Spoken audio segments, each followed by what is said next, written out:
Hello दोस्तों, आप सभी का स्वागत है आपके अपने YouTube channel study with Satyendra में।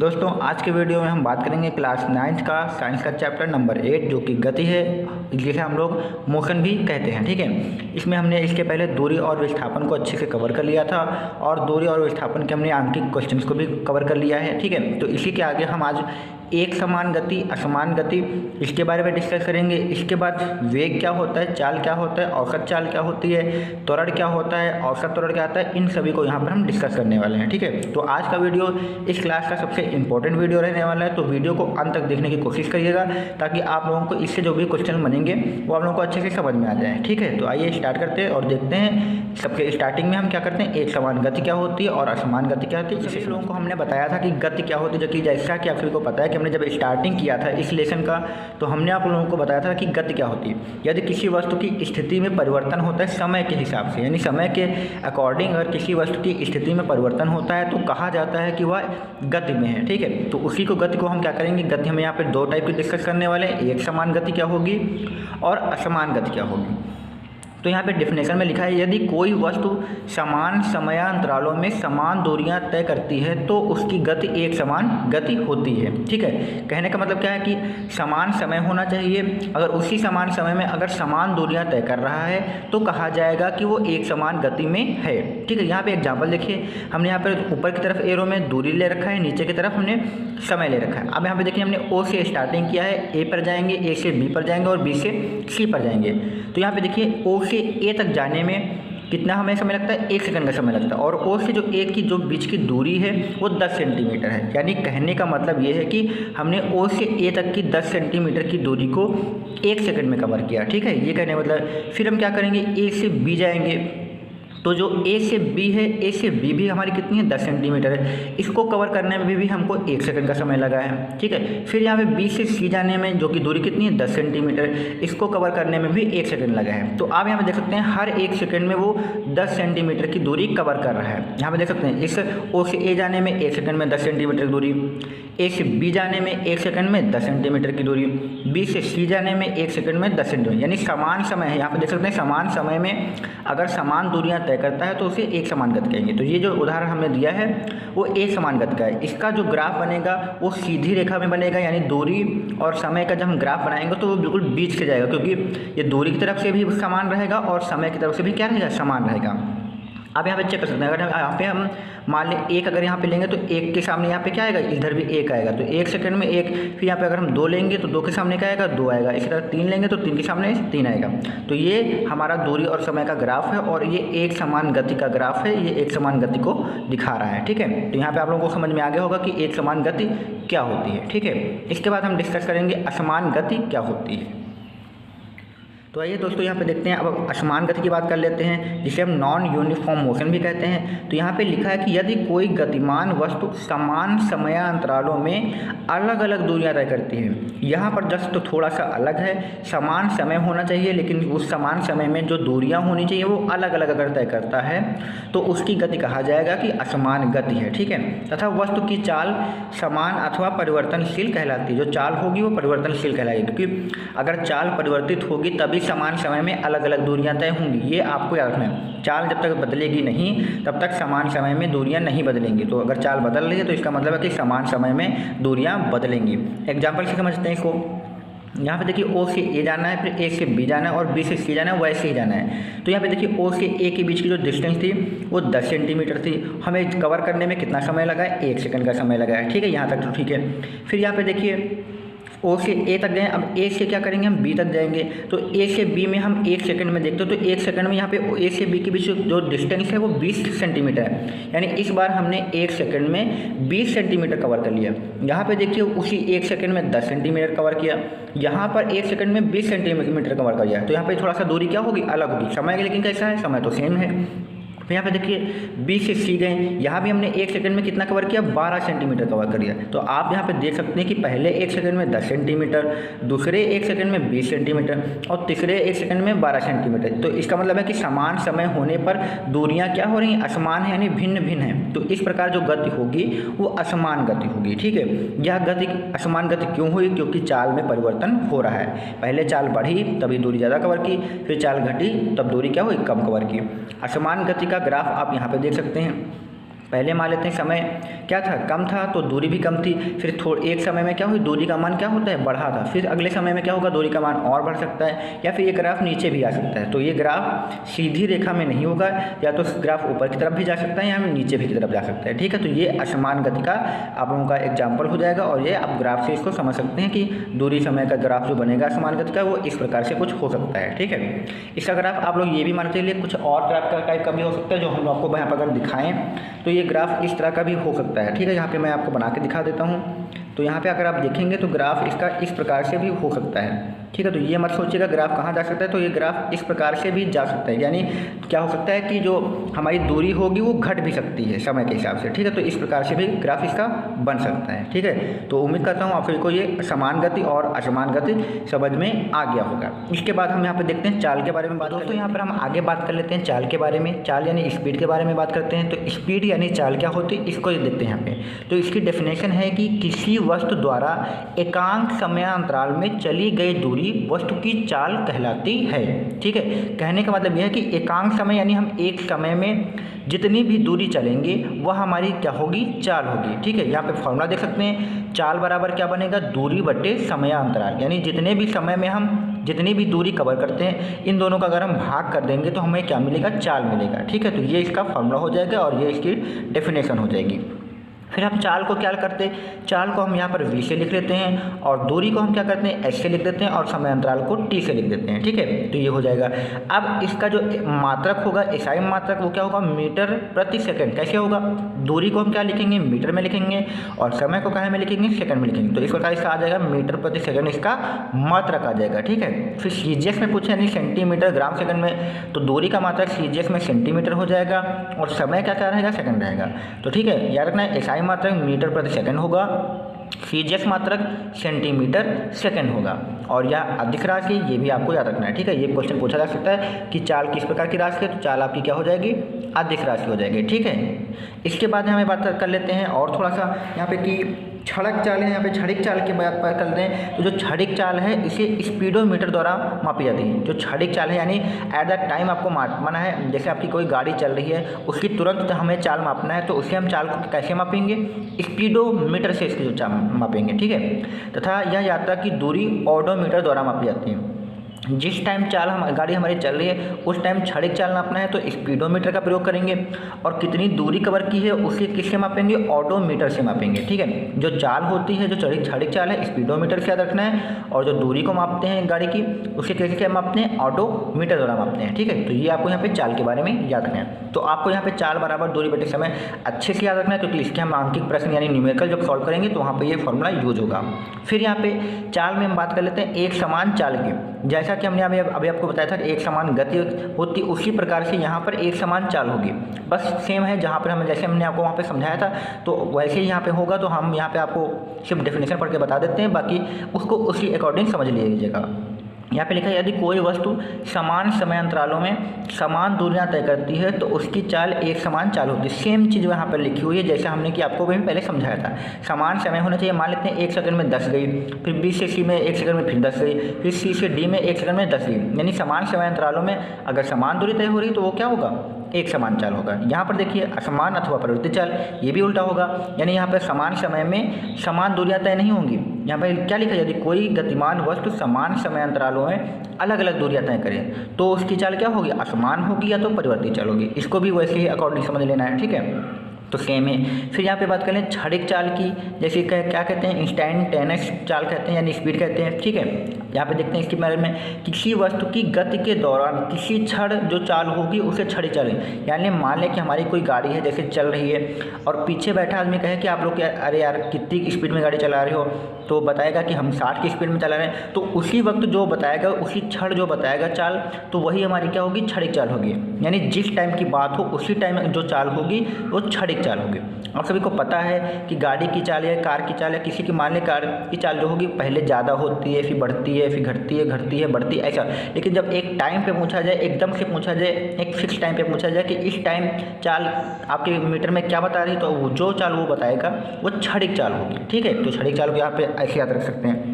फिर यहाँ पे औसत चाल की बात कर लें तो किसी गतिमान वस्तु द्वारा एकांक समय में तय की गई औसत दूरी को औसत चाल कहते हैं। यानी किसी कोई गतिमान वस्तु होगी, एकांक समय में तय की गई उसकी औसत दूरी को, जितनी उसकी औसत दूरी होगी उसे औसत चाल कहेंगे। ठीक है, ये डेफिनेशन समझ में नहीं है तो इसको देखते हैं। यहाँ पे दूसरी डेफिनेशन है, तो यहाँ पे अथवा में दूसरी डेफिनेशन लिखी है, वस्तु द्वारा तय की गई कुल दूरी, ठीक है, कुल दूरी लेना है तथा कुल दूरी तय करने में जो लगा समय है उन दोनों का अनुपात मतलब रेशियो कर दें यानी बटे कर दें, तो हमारा वस्तु की औसत चाल निकल कर आएगी, यानी वस्तु की औसत चाल कहलाती है। ठीक है, क्या करना है, वस्तु द्वारा तय की गई कुल दूरी लेना है आपको, और तय की गई कुल दूरी में जो भी समय लगता है उन दोनों का क्या कर दें हम अनुपात, यानी हम क्या कर दें बटे कर दें, तो हमारी औसत चाल आ जाएगी। तो औसत चाल बराबर यहाँ पर फॉर्मूला होगा तय की गई कुल दूरी बटे दूरी तय करने में लगा समय। ठीक है, ये औसत चाल का फॉर्मूला हो जाएगा। अगर आप चाहें तो इसको ऐसे भी लिख सकते हैं। मान लेते हैं यहाँ पे पहली दो, अगर दो दूरियों की बात करें, मान लेते हैं पहली दूरी जो है हमारी S1 दूरी तय की है,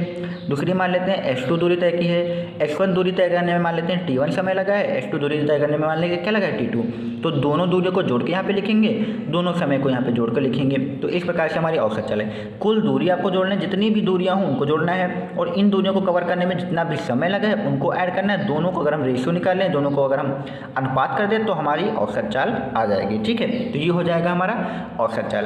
तो आप लोगों को ये समझ में आ गया, तब तक आप इसका स्क्रीनशॉट लीजिए। इसके बाद हम लोग समझते हैं वेग क्या होता है, यानी वेलोसिटी क्या होती है, इसको भी यहाँ पे हम देखते हैं। तो यहाँ पर हम आगे बात कर लेते हैं अब वेग के बारे में, यानी वेलोसिटी के बारे में बात करते हैं। तो वेलोसिटी क्या होती है इसको डिस्कस करते हैं। यहाँ पे डेफिनेशन देखते हैं, किसी वस्तु द्वारा एकांक समयांतराल में तय किया गया विस्थापन वस्तु का वेग कहलाता है। ठीक है, यह एक सदिश राशि है। तो यहाँ पे लिखा है कि एकांक समय अंतराल में जितना भी हमारा क्या होगा, जितना भी विस्थापन होगा उसी को हम वेग कहेंगे। चाल की परिभाषा में क्या था, एकांक समय में जितनी भी हम दूरी कवर करते हैं उससे हम चाल कहते हैं। यहाँ पर क्या था, दूरी की जगह क्या होगा, विस्थापन होगा। तो दूरी और विस्थापन हमने आपको अच्छे से समझा रखा है। तो अगर आप लोगों को दूरी और विस्थापन समझ में नहीं आए तो पहले जाकर आप प्लेलिस्ट से उस दूरी और विस्थापन के वीडियो को देख लीजिए, तब आप लोगों को विस्थापन के बारे में अच्छे से आइडिया हो जाएगा कि विस्थापन क्या होता है। तो यहाँ पे लिखा है एकांक समय में तय किया गया विस्थापन जो होगा वही क्या होगा, वेग होगा। तो यानी फॉर्मूला क्या बनेगा हमारा, वेग बराबर विस्थापन बटे समय। तो विस्थापन को यहाँ पे हमने डी से नोट कर लिया है और समयांतराल को हमने टी से नोट कर लिया है। समझने के लिए हमने यहाँ पे एक एग्जाम्पल लिया। मान लेते हैं कि एक बिंदु ए है जिससे हमने ए से बी गए 4 किलोमीटर, फिर बी से सी गए 3 किलोमीटर। तो हमने जो दूरी कवर की वो कितनी, 4 से 3, यानी टोटल हमने 4 3 7 दूरी कवर की। लेकिन हमारा कहने का मतलब विस्थापन क्या होगा, एक बिंदु से, पहले बिंदु से अंतिम बिंदु के बीच की न्यूनतम दूरी। यानी हमने ए से कहाँ पर गए थे, सी पर, तो ए से सी जाने का रास्ता तो ये है, लेकिन पहले बिंदु और अंतिम बिंदु के बीच की जो न्यूनतम दूरी हो, जो कम से कम दूरी होगी, उसे हम विस्थापन कहेंगे। तो यानी हमें ए से सी जाना है तो हमें ऐसे जाना पड़ेगा, यानी सीधा जाना पड़ेगा। तो ए से सी जो हमारा ये 5 आएगा, इसे हम क्या कहेंगे, विस्थापन कहेंगे। यानी जो हमारा 5 होगा क्या होगा, विस्थापन। अब इस 5 को कवर करने में जितना हमारा समय लगा होगा उसी को हम क्या कहेंगे, वेग कहेंगे। ठीक है, आप लोगों को समझ में आ गया होगा क्या करना है कि विस्थापन हमारा जितना होगा और जितना विस्थापन कवर करने में जितना समय लगेगा उसे ही वेग कहेंगे। या मान लेते हैं कि 5 मीटर था, 5 किलोमीटर ये लिख लिया। अब मान लेते हैं 5 किलोमीटर को कवर करने में 2 मिनट लगते हैं, तो 2 मिनट नीचे लिखेंगे, 5 ऊपर लिखेंगे। तो इस प्रकार से हमारा क्या आ जाएगा, वेग आ जाएगा। वेग का मात्रक भी चाल के मात्रक के बराबर होता है। तो वेग का जो एसआई मात्रक होगा वो कैसे निकलेगा, विस्थापन का मात्रक रखेंगे और समय का मात्रक रखेंगे। तो विस्थापन एक प्रकार की दूरी है, तो दूरी के लिए हम क्या करेंगे, मीटर लिखेंगे। समय का मात्रक सेकंड हो जाएगा, तो इस प्रकार से मीटर प्रति सेकंड इसका मात्रक आ जाएगा। सीजीएस में क्या होगा, जहाँ पर सीजीएस में मीटर है वहाँ पे क्या कर देना है, सेंटीमीटर कर देना है, और सेकंड तो सेकंड ही रहेगा से। और वे का सबसे बड़ा मात्रक लिखना है तो मीटर को क्या करेंगे, हम किलोमीटर कर देंगे, और सेकंड को क्या कर देंगे, घंटा कर देंगे। ठीक है, तो ये किलोमीटर प्रति घंटा इसका वेग का सबसे बड़ा मात्रक हो जाएगा। इसी प्रकार से हम यहाँ पे डिस्कस करेंगे एक समान वेग क्या होता है, यानी यूनिफॉर्म वेलोसिटी क्या होती है। जैसे हमने एक समान चाल, एक समान गति उसी से समझा, उसी प्रकार से हम एक समान वेग समझेंगे। ठीक है, इसमें क्या होना चाहे अभी देखते हैं यहाँ पे। तो यदि कोई वस्तु एक नियत दिशा में इस प्रकार गति करती है कि उसके द्वारा समान समय अंतरालों में तय की गई दूरियां क्या हो, समान हो, तब वस्तु का जो वेग होगा एक समान होगा। दूरियां का मतलब विस्थापन होगा, यानी समान समय अंतराल में समान विस्थापन हो। दूरी यहाँ पर नहीं लिखेंगे, क्या लिख लेंगे, समान विस्थापन।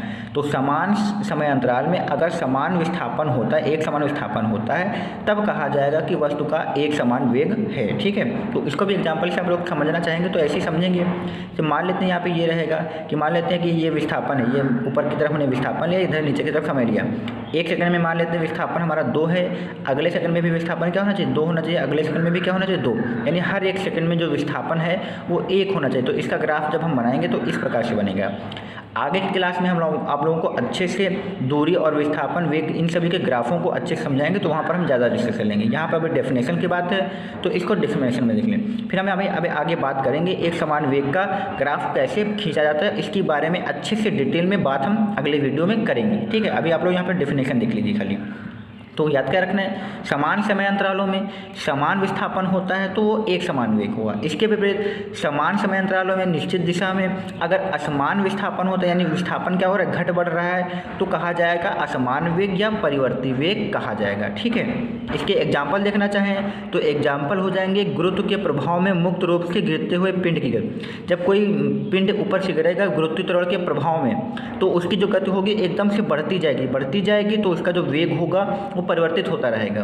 ठीक है, वृत्तीय पथ पर वस्तु की गति, जो कोई वस्तु जो वृत्तीय पथ पर गति करती है तो उसका जो वेग होता है वो बदलता जाता है, इसलिए वो जो वेग होगा असमान वेग होगा। ठीक है, फिर यहाँ पर औसत वेग की डिस्कस कर लेते हैं। औसत वेग जैसे हमने औसत चाल निकाला था, कुल दूरी होनी चाहिए और कुल समय, उसी प्रकार से यहाँ पे वेग में क्या होगा कुल विस्थापन होना चाहिए और कुल समय होना चाहिए। ठीक है, वेग में हम विस्थापन लेते हैं, चाल में हम दूरी लेते हैं। यहाँ पे लिखा है किसी वस्तु द्वारा किसी समय में तय किए गए कुल विस्थापन, यहाँ पे देखिए कुल विस्थापन तथा विस्थापन तय करने में लगे, यहाँ पे क्या लिखा है लगे कुल समय का अनुपात औसत वेग कहलाता है। ठीक है, कुल विस्थापन होना चाहिए और कुल समय होना चाहिए, इन दोनों का अगर हम अनुपात कर दें यानी बटे में कर दें, रेशियो में कर दें, तो हमारा क्या निकल के आएगा औसत वेग निकल के आएगा। ठीक है, अब आइए यहाँ पे औसत वेग का हम फॉर्मूला डिस्कस कर लेते हैं। यहाँ पे हम औसत वेग के फॉर्मूले की बात कर ले तो औसत वेग का जो फॉर्मूला होगा वो कुल विस्थापन बटे कुल समय से होगा। ठीक है, कुल विस्थापन बटे क्या होगा कुल समय। ठीक है, ये औसत वेग का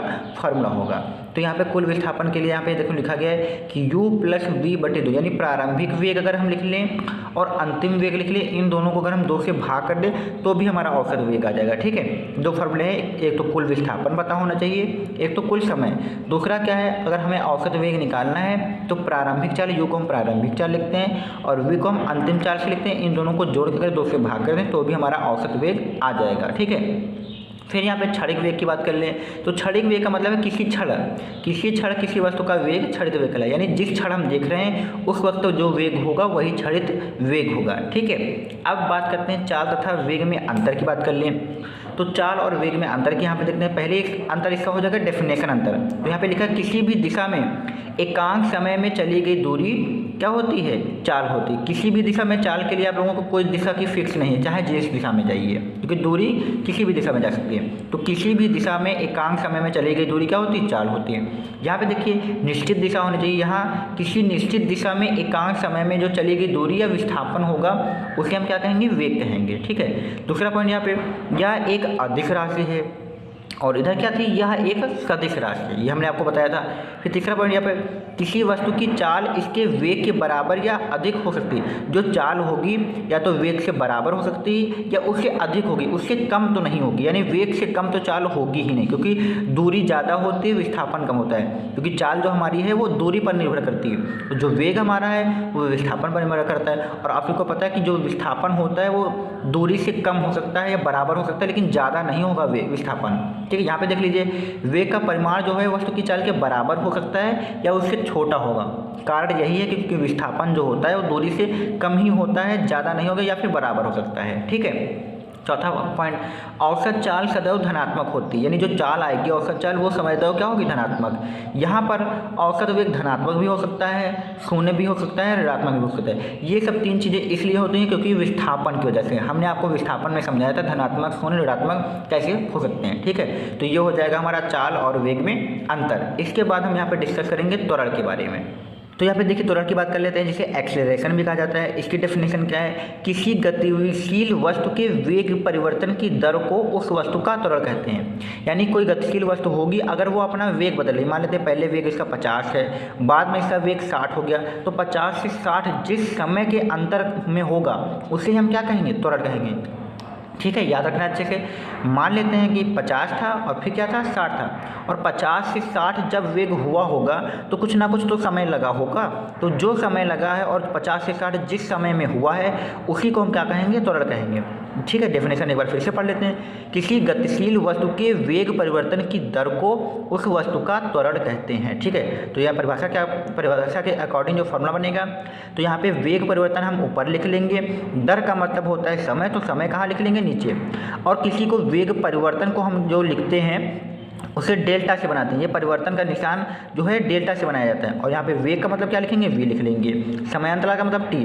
और परिवर्तन का मतलब मान लेते हैं कि हमारा जो पहले वेग था, मान लेते हैं जो हमारा प्रारंभिक वेग था, इसे प्रारंभिक वेग मान लें। तो हमारा प्रारंभिक वेग क्या मान लें, वी मान लें। और अंतिम वेग क्या करें हम, अगर हम अंतिम वेग क्या करें, अंतिम वेग हम क्या मान लें, अगर v मान लें, तो हमारा वेग परिवर्तन कैसे निकालेंगे, v से हम u को घटाएंगे। जैसे हमने पहले माना 50 था, बाद में कितना हो गया 60, तो 60 से 50 घटाएंगे तो 10 आएगा, वही तो हमारा परिवर्तन होगा। तो इसी प्रकार जैसे यहाँ पर अगर हम वेग परिवर्तन निकालें, वेग परिवर्तन तो कितना आएगा, v से क्या करेंगे हम, v से क्या माइनस करेंगे, u माइनस करेंगे, तो ये हमारा वेग परिवर्तन आएगा। और मान लेते हैं ये जो वेग परिवर्तन हुआ कितने समय में हुआ है, t समय में, यानी जब u से v हुआ तब कितना समय लगा, t। तो वेग परिवर्तन यहाँ पे लिखेंगे v माइनस यू, जो कि हमने ऊपर लिख दिया, बटे क्या लिखेंगे t। तो आप लिखो अगर कभी प्रारंभिक वेग दिया हो, अंतिम वेग दिया हो और समय दिया हो तो उससे आप त्वरण निकाल सकते हैं। ठीक है, यहाँ पे लिखा हुआ है, जहाँ प्रारंभिक वेग कौन सा है, u है, अंतिम वेग कौन है, v है, समयांतराल क्या है, t है, और a क्या है, त्वरण है। ठीक है, आपको अच्छे से करना है। अगर कोई वस्तु विरामावस्था से गति स्टार्ट करती है तो आपको याद रखना है जो प्रारंभिक वेग होगा उसका मान होगा 0 होगा। क्या होगा, 0 होगा। अगर कोई वस्तु विरामावस्था से, कब क्वेश्चन कराएंगे तो वहाँ पे काम आएगा, अगर कोई वस्तु विरामावस्था से गति प्रारंभ करे, यानी रेस्ट से, अंग्रेजी में क्या कहेंगे, रेस्ट से, तो इसका मतलब है कि u की वैल्यू यानी प्रारंभिक वेग जो होगा, इनिशियल वेलोसिटी जो होगी वो क्या होगी, 0 होगी। ठीक है, ये रखना। अगर गाड़ी चलते चलते ब्रेक लग जाता है, ब्रेक लगने के बाद गाड़ी रुक जाती है, तो उसके लिए ब्रेक के लिए अगर कहीं पर ब्रेक लगता है या कोई मंदन होता है तो उसके लिए जो अंतिम वेग होता है वो v बराबर क्या लिया जाता है, 0 लिया जाता है। ठीक है, ये भी आपको याद रखना है। ठीक है, तो अब बात कर लेते हैं त्वरण के मात्रक की। तो त्वरण का जो मात्रक होगा एसआई वो वेग के परिवर्तन पर निर्भर करेगा और समय पर निर्भर करेगा। तो त्वरण का जो एसआई मात्रक निकालना है वो वेग परिवर्तन का मात्रक रखना होगा और समय का मात्रक रखना होगा।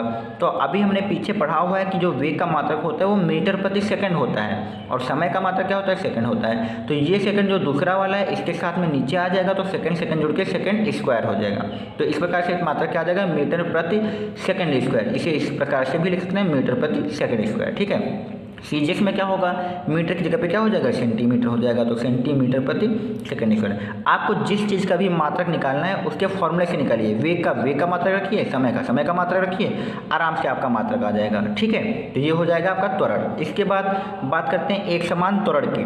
तो यहाँ पे लिखा है यदि किसी वस्तु के वेग में समान समयांतरालों में समान परिवर्तन हो, यहाँ पे वैसे ही सब कुछ चलेगा। क्या करना है, वेग में हमारा क्या होना चाहिए, समान समयांतराल में अगर समान परिवर्तन होता है वेग परिवर्तन, मान लेते हैं यहाँ पे कहने का मतलब ये है कि अगर 1 सेकंड में वेग में परिवर्तन मान लेते हैं 2 है, फिर अगले 1 सेकंड में वेग परिवर्तन मान लेते 2 है, फिर अगले 1 सेकंड में मान ले परिवर्तन कितना है, 2। अगर समान समयांतरालों में जो वेग में परिवर्तन हो वो बार बार सेम आए तो कहा जाएगा एक समान त्वरण। ठीक है, इसका भी हम ग्राफ आगे चल के डिस्कस करने वाले हैं। ठीक है, उदाहरण के रूप में वृत्तिगत मान लीजिए, जो वृत्तिगत होती है इसमें जो वेग परिवर्तन होता है वो बराबर एक जैसा ही होता है, हर समय में एक ही जैसा वेग परिवर्तन होगा। ठीक है, तो ये एक समान त्वरण हो जाएगा।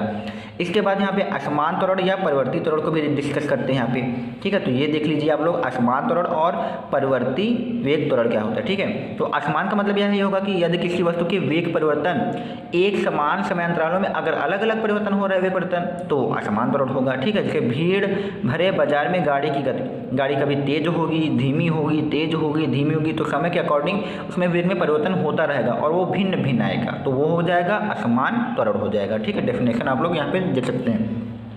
फिर यहाँ पे धनात्मक त्वरण की बात कर लें या त्वरण की, यदि किसी वस्तु के वेग का परिमाण समय के साथ बढ़ता जाए, यानी वेग बढ़ता जाना चाहिए, यानी पहले मान लें 40 है, फिर 50 है, फिर 60 है, अगर आपका वेग बढ़ता जा रहा है तो वेग परिवर्तन जो आएगा वो जो उससे जो हमारा त्वरण निकलेगा वो क्या होगा, धनात्मक होगा। उदाहरण के लिए मान लेते हैं यहाँ पे एक गाड़ी विरामावस्था से, हमने कहा था विरामावस्था का मतलब 0 से, ठीक है, फिर इसका वेग एक समान रूप से 5 मीटर पर सेकंड स्क्वायर से बढ़ता जा रहा है, यानी अब 5 मीटर पर सेकंड स्क्वायर के त्वरण से बढ़ता ही जा रहा है तो कहा जाएगा त्वरण क्या होगा, धनात्मक होगा। ठीक है, अगर हम विरामावस्था से स्टार्ट कर रहे हैं। फिर यहाँ पे ऋणात्मक त्वरण जिसे हम मंदन भी कहते हैं, रिटार्डेशन भी कहते हैं, यहाँ पे डिक्लेरेशन भी कहते हैं, डी एक्सेलरेशन भी कहते हैं। ठीक है, यदि किसी वस्तु के वेग का परिमाण समय के साथ अगर घट रहा है तो कहा जाएगा कि वह ऋणात्मक त्वरण है, या इसे मंदन भी कहते हैं। अगर त्वरण घटता है तो मंदन होगा, अगर ब्रेक लगेगा तो समझो मंदन होगा, क्योंकि ब्रेक लगेगा तो स्पीड क्या होगी, कम होगी, स्पीड कम होगी तो वेग परिवर्तन भी घटेगा, वेग परिवर्तन भी घटेगा तो त्वरण भी घटेगा। ठीक है, यहाँ पे देखिए यदि कोई वस्तु किसी निश्चित वेग यानी मान लेते हैं 5 मीटर प्रति सेकंड इस तरह से चल रही है और कुछ समय पश्चात या विरामावस्था, जब विरामावस्था में आएगी तो रुक जाएगी तो वेग 0 हो जाएगा, तो 0 हो जाएगा तो त्वरण घटेगा, और त्वरण घटेगा तो जो हमारा त्वरण निकल के आएगा वो ऋणात्मक आएगा, या इसे हम मंदन कहते हैं। ठीक है, तो ये हो जाएगा हमारा मंदन या ऋणात्मक त्वरण। तो उम्मीद करता हूँ आप लोगों को ये सभी चीज़ें अच्छे से यहाँ पे क्लियर हो गई होंगी, और आप लोग चाहें तो इसका नोट्स भी बना लीजिए अच्छे से, क्योंकि ये नोट्स काफ़ी इंपॉर्टेंट रहने वाले हैं आप लोगों के एग्जाम के लिए। तो आज के वीडियो में हमने एक समान गति, असमान गति, एक समान चाल, असमान चाल, औसत चाल, वेग, एक समान वेग, असमान वेग, औसत वेग, त्वरण, असमान त्वरण, धनात्मक त्वरण, ऋणात्मक त्वरण, मंदन, इन सभी को अच्छे से यहाँ पे कवर किया है। तो उम्मीद करता हूँ आप लोगों को ये वीडियो पसंद आया। अगर वीडियो पसंद आया है तो प्लीज़ चैनल को लाइक, सब्सक्राइब और दोस्तों में शेयर करिए।